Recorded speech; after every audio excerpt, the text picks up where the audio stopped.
வாழ்ந்த ஒரு சகோதரரை ஏற்று இந்த உலகத்தை விட்டு பிரிந்திருக்கின்றார்.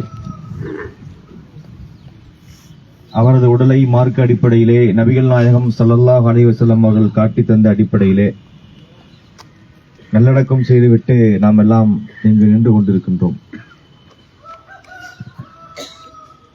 ஒவ்வொரு மனிதனுக்கும் கண்டிப்பாக மரணம் என்று ஒன்று உண்டு. எப்போது பிறப்பு என்ற ஒன்று இருக்கின்றதோ இறப்பு என்ற ஒன்று கண்டிப்பாக இருந்தே ஆக வேண்டும். மௌத்தை பற்றிய வசனங்களை திருமறை குர்ஆனிலே ஏராளமாக நாம் பார்க்கின்றோம். குல்லு நஃப்ஸின் ராயிகத்துல் மௌத், ஒவ்வொரு ஆத்மாவும் மரணத்தை அடைந்தே தீரும். குல் இன்னல் மௌத்தல்லதி தஃபிர்ரூன மின்ஹு ஃபஇன்னஹு முலாகீக்கும், எந்த மரணத்தை விட்டு நீங்கள் விரண்டோடிக் கொண்டிருக்கின்றீர்களோ அந்த மரணம் உங்களை சந்திக்கும். வஜாத் சக்ரத்துல் மௌத் பில் ஹக் ஸாலிக மா குன்த மின்ஹு தஹீத், நீங்கள் எந்த மரணத்தை விட்டு விரண்டோடிக் கொண்டிருந்தீர்களோ அந்த மரண வேளை இதோ வந்துவிட்டது. குல் யதவஃபாக்கும் மலக்குல் மௌத்தில்லதி உக்கில பிக்கும், உங்களுக்கென்று நியமிக்கப்பட்ட மலக்குல் மௌத் உங்களுடைய உயிரை கைப்பற்றுவார் என்று ஏராளமான வசனங்களை, மௌத்தை பற்றி பேசக்கூடிய வசனங்களை நாம் பார்க்கின்றோம். ஐனமா தக்குனு யுதுரிக்குமுல் மௌத் வலவ் குந்தும் ஃபீ புரூஜி முஷையதா, நீங்கள் எங்கு இருந்தாலும் மரணம் உங்களை அடைந்தே தீரும். அது உறுதியாக கட்டப்பட்ட கோட்டைகளில் நீங்கள் வாழ்ந்தாலும் சரியே என்று இறைவன் குறிப்பிடுகின்றான். இவையெல்லாம் நாம் படிக்கக்கூடிய நேரத்திலே நாமும் ஒரு நாள் மரணத்தை அடையவிருக்கின்றோம் என்பதை நாம் நினைவூட்டி பார்க்க வேண்டும். நம்மோடு வாழ்ந்தவர்கள், நம்மோடு பழகியவர்கள், நம் மீது பாசம் காட்டியவர்கள், நமக்கு உதவி செய்தவர்கள் நம்மை விட்டு பிரியக்கூடிய நேரத்திலே அது நமக்கு ஒரு சங்கடமான தருணம் என்பதிலே மாற்று கருத்து இல்லை. அந்த சங்கடத்தை நாம் பொறுத்துக் கொண்டால் அதற்கு பல விதங்களிலே அல்லாஹ் நமக்கு கூலி வழங்குகின்றான். மாலி அப்துல் முஃமின் இந்தி ஜஸாவுன் இதா கபல்து சஃபியஹு மின் அஹ்லி துன்யா சும்ம தஸபஹு இல்லல் ஜன்னா. நபிகளார் குறிப்பிட்டார்கள், ஒரு முஸ்லிமினுடைய விருப்பத்திற்குரிய ஒரு அடியார், அவரை அல்லாஹ் கைப்பற்றி விடுகின்றான். இவர் அல்லாஹ்விடத்திலே நன்மையை எதிர்பார்த்து பொறுமை காத்தால் அவருக்கு சொர்க்கத்தையே கூலியாக தருவதாக நபிகள் நாயகம் ஸல்லல்லாஹு அலைஹி வஸல்லம் அவர்கள் கூறியிருக்கின்றார்கள். அந்த அடிப்படையிலே நாம் அதற்காக சபுர் செய்ய வேண்டும், அல்லாஹ்விடத்திலே அவர்களுக்காக துஆ செய்ய வேண்டும். இன்னொரு விஷயம் என்னவென்றால், இந்த உலகத்தை விட்டு அவர்கள் பிரியும் போது அவர்கள் நமக்கு சொல்லக்கூடிய ஒரு செய்தி, நான் போய்விட்டேன், நீ வரப்போகிறாய், என்னுடைய நேரம் வந்தது, நான் கிளம்பி விட்டேன், நான் புறப்பட்டு விட்டேன், உங்களுக்கு என்று ஒரு நேரம் இருக்கிறது என்பதை நமக்கு சொல்லாமல் சொல்கின்றார்கள். கண்டிப்பாக நம்ம அனைவருக்குமே ஒரு நாள் மரணம் இருக்கிறது. இன்னைக்கு நம்ம பேசிக்கிட்டு இருக்கிறோம், ஜனாசாவில பங்கெடுத்தோம், நாளை நம்முடைய ஜனாசாவிலே மக்கள் கண்டிப்பாக பங்கெடுப்பார்கள். அப்படிப்பட்ட ஒரு நிலை வரத்தான் போகின்றது. அப்ப நாம் என்ன செய்ய வேண்டும் என்றால், நமக்கு வாய்ப்பு இருக்கக்கூடிய இந்த நேரத்திலேயே நமது தவறுகளை சரி செய்வதற்கு, நாம் செய்த பாவங்களுக்கு மன்னிப்பு தேடுவதற்கு, இன்னும் அதிகமான நன்மைகளை செய்வதற்கு நாம் முயற்சிகளை மேற்கொள்ள வேண்டும். நபிகள் நாயகம் ஸல்லல்லாஹு அலைஹி வஸல்லம் அவர்கள் காலத்தில் நடந்த ஒரு சம்பவத்தை நாம் பார்க்கின்றோம். நபி அவர்களுடைய காலத்திலே ஒரு ஜனாசாவை தூக்கி வருகின்றார்கள். ரசூலுல்லாஹ் கடந்து ஜனாசா போகுது. அப்போது நபி ஸல்லல்லாஹு அலைஹி வஸல்லம் அவங்க சொல்றாங்க, முஸ்தரீஹுன் வ முஸ்தராஹும் மின்ஹு என்ற ரெண்டு அரபி வார்த்தையை பயன்படுத்துறாங்க. உடனே மக்கள் கேட்கின்றார்கள், முஸ்தரீஹ் என்றால் என்ன, முஸ்தராஹு மின்ஹு என்றால் என்ன? முஸ்தரீஹ் என்று சொன்னால் ஓய்வு பெற்றவர் என்ற அர்த்தம், முஸ்தராஹு மின்ஹு என்றால் ஓய்வு அளித்தவர் அர்த்தம். இந்த வார்த்தை ஒரு பொதுவான வார்த்தையாக இருக்குது.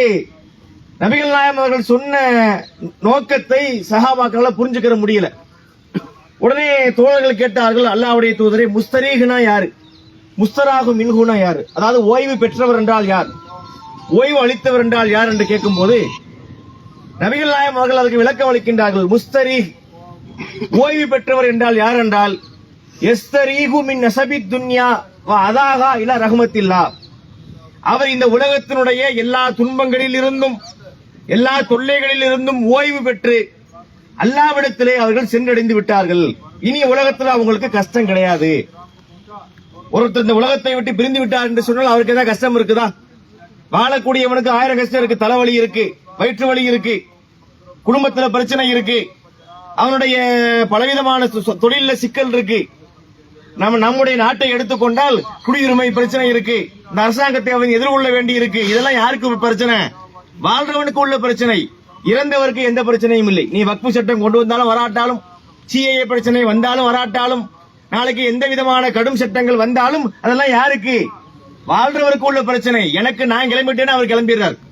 அப்ப நம்ம என்ன பார்க்கின்றோம்? இந்த உலகத்தை விட்டு பிரியக்கூடியவர் உலகத்துடைய எல்லா கஷ்டங்களிலிருந்தும் ஓய்வு பெற்று விட்டார். இனி அவருக்கு எந்த விதமான வலியும் வருத்தமும் இல்லை.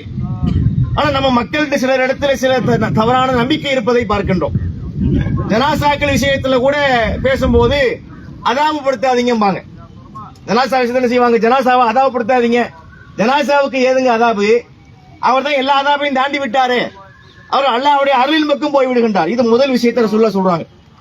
முஸ்தலாஹு மின்ஹூனா யாரு? ஓய்வு அளித்தவர்னா யாருன்னா ஒரு அல் ரஜுலுல் ஃபாஜிர், ஒரு கெட்ட அடியான். ஹுவ யஸ்தரீஹு மின்ஹுல் இபாது வல் பிலாது வஷஜரு வத்தவாபு. சில கெட்ட அடியார்கள் இருக்கின்றார்களே, அவங்க இந்த உலகத்தை விட்டு போனாங்கன்னா அவர்கள்ட்ட இருந்து பலர் ஓய்வு பெறுவார்கள். மற்ற அடியார்கள் ஓய்வு பெறுவார்கள், ஊர் ஓய்வு பெறும், மற்ற ஜீவராசிகள் ஓய்வு பெறும் என்று சொல்லி காட்டுறாங்க. அதாவது இரண்டாவது தரப்பிலே உள்ளவன் இறப்பது அது உலகத்துக்கு ரிலீஃபா இருக்கும். ரெண்டு விதத்துல மரணம் நிகழுது. ஒன்று என்ன? நல்லடியாராக வாழ்ந்தார், இந்த உலகத்தை விட்டு அவர் பிரிகின்றார், அது மற்ற மக்களுக்கு சங்கடத்தை தரும். நல்ல அடியார், சாலியாக வாழ்ந்தவருங்க, செல்வத்தை அள்ளி அள்ளி கொடுப்பாரு, நிறைய வணக்க வழிபாடுகள் செய்வாரு, மௌத்தப்பட்டு சங்கடமா இருக்கு, அவருக்காக துவா செய்யணும் என்ற மனநிலையை மக்களுக்கு உருவாக்கும். இது முதல் கேட்டகிரி. இரண்டாவது கேட்டகிரி யாரு? நல்ல வேளை மௌத்தா போயிட்டான், அவனுடைய மௌத்துக்காக வேண்டி யாரும் வருத்தப்பட மாட்டாங்க. ஏன்? வாழும் போது அவன் எல்லோருக்கும் தீராத தீங்குகளை செய்திருப்பான், கொடுமை செய்திருப்பான், அவதூறு சொல்லி இருப்பான், ஒருத்தருடைய மானத்தோடு விளையாடி இருப்பான். இரண்டாவது தரப்பட உள்ளவன் மரணிக்கும் போது அது உலகத்துக்கு நிம்மதியா போயிருது. இந்த ரெண்டு விதங்களிலே மரணம் நிகழ்வதாக சொல்ல நமக்கு சொல்லி காட்டுறாங்க. இப்ப நம்ம எப்படி மரணிக்க போறோம்? மரணிக்க போறவன் தான் கண்டிப்பாக. யாரும் மரணிக்காமல் இங்கு நிலையாக இருக்க போவதில்லை. அல்லாஹ் மட்டும்தான் நிலையாக இருப்பான். ஹய்யுல் கையூம், அவன் தான் நித்தியமான ஜீவன், அவனுக்கு மரணம் கிடையாது. அவன் அல்லாத மற்ற அனைவருக்குமே கண்டிப்பாக மரணம் இருக்கிறது. மரணிக்கத்தான் போகின்றோம். எப்படி மரணிக்க போகிறோம்? பாவங்கள் செய்து, தீமைகள் செய்து, அடுத்தவனை தொந்தரவு செய்து, அடுத்தவனுடைய மானத்தோடு விளையாடி, அவனுடைய சொத்தை அபகரித்து, பாவ மூட்டைகளோடு இந்த உலகத்தை விட்டு பிரிய வேண்டுமா? அல்லது நல்லறங்கள் செய்து, நல்ல வழிபாடோடு, நல்ல பண்பாட்டோடு, மார்க்கம் சொல்லித்தந்த அடிப்படையிலே நம்முடைய அமல்களை செய்து இந்த உலகத்தை விட்டு பிரிய வேண்டுமா என்பதை நாம் முடிவு செய்ய வேண்டும். அல்லாஹ் நமக்கு வாய்ப்பளித்துக் கொண்டே இருக்கின்றான். இன்னைக்கு திருந்துவான், நாளைக்கு திருந்துவான் என்று நமக்கு வாழ்நாள் நீட்டிக்கப்பட்டுக் கொண்டே இருக்கின்றது. நாமும் இந்த மாதிரி ஜனாசாக்கள்ல பங்கெடுக்கும் போது நமக்கு ஒரு உணர்வு வருது, நம்மளும் மௌத்தா போறோம், பாவம் பண்ணக்கூட, அந்த பாவத்தை நம்ம பண்றோம், இந்த பாவத்தை நம்ம பண்றோம், அதிலிருந்து விடுபட வேண்டும் என்ற உணர்வு தற்காலிகமாக வருகிறதே தவிர காலப்போக்கில் அது காணாமல் போகின்றது. மீண்டும் பாவத்தை நோக்கி மனிதன் பயணப்பட ஆரம்பிக்கின்றான். எனவே இந்த விஷயங்களிலே கவனமாக இருந்து அல்லாஹ் நமக்கு தந்திருக்கக்கூடிய இந்த வாய்ப்பு என்ன? திருந்துவதற்குரிய வாய்ப்பை அல்லாஹ் நமக்கு தருகின்றான். நமது தவறுகளுக்காக வேண்டி வருந்துவதற்குரிய வாய்ப்பை தருகின்றான். அதை புரிந்து கொண்டு தீமைகளை விட்டு நாம் விலகி நிற்க வேண்டும், நல்லறங்களை நோக்கி நாம் விரைந்து செல்ல வேண்டும். நாம் செய்த பாவங்களுக்கு அல்லாஹ்விடத்திலே பிழை பொறுக்க தேட வேண்டும். இதெல்லாம் இந்த நேரத்தில் நம்ம நினைவு கூறத்தக்க விஷயங்களாக இருக்கின்றது. இப்போது இந்த சகோதரி விஷயமாக நாம் சொல்ல வேண்டிய சில விஷயங்கள் இருக்கின்றது. ஒரு நீண்ட காலம் அல்லாஹ் அவங்களுக்கு ஒரு வாழ்நாளை தந்திருந்தான். ஏகத்துவ சிந்தனையோடு அவர் மரணித்திருக்கிறார். இது ஒரு முக்கியமா பார்க்கப்பட வேண்டும். ஏன்னா பல பேர் மரணிக்கும் போது பாத்தீங்கன்னா ஏகத்துவ சிந்தனை இல்லாமலே மரணிக்கக்கூடிய நிலை ஏற்பட்டு போகின்றது. அப்ப அவர்களுக்காக நாம் செய்யக்கூடிய துஆக்கள் கூட பலனளிக்காது. இணை வைக்கிறதுக்கு துஆ செய்யவும் கூடாது என்று மார்க்கம் சொல்லி இருக்கின்றது. எனவே ஏகத்துவத்தை நாம் தாங்கி பிடிக்கக்கூடிய மக்களாக இருக்க வேண்டும். நம்முடைய வீட்டில் உள்ள பெரியவர்களுக்கும் குடும்பத்தில் இருக்கக்கூடிய மற்றவர்களுக்கும் மார்க்கத்தை சொல்லித்தரக்கூடிய நிலையிலே நாம் இருக்கிறோம் என்பதை கவனத்தில் வைக்கணும். இப்போது இவர் உலகத்தை விட்டு பிரிந்து விட்டார். இவர்களுக்காக நாம் அல்லாஹ்விடத்திலே துஆ செய்ய வேண்டும். யா அல்லாஹ், இந்த சகோதரனுடைய பாவங்களை நீ மன்னித்து விடு, கபர் வாழ்க்கையை அவர்களுக்கு நீ லேசாக்கு, இலகுவாக பதிலளிக்கக்கூடிய ஒரு வாய்ப்பை அவர்களுக்கு கொடு, நரகத்திலிருந்து பாதுகாப்பு கொடு என்று அவர்களுக்காக நாம் அல்லாஹ்விடத்திலே துஆ செய்துவிட்டு இந்த இடத்தை விட்டு நம்ம புறப்பட வேண்டும். புறப்படுவதற்கு முன்பாக நம்முடைய கடந்த கால நாட்களைப் போலவே வருங்கால நாட்களும் இல்லாமல் நமது பாவங்களிலிருந்து விடுபட்டு நன்மைகளை செய்ய வேண்டும் என்ற ஒரு நல்லெண்ணத்தோடு இங்கிருந்து நம்ம புறப்பட்டு செல்ல வேண்டும். அப்படிப்பட்ட நல்லடியார்களாக அல்லாஹ் நம் அனைவரும் ஆக்குவானாக என்று கூறி இந்த சிறிய உரையை முடிக்கின்றேன். அஸ்ஸலாமு அலைக்கும் வரஹ்மத்துல்லாஹி வபரகாத்துஹு.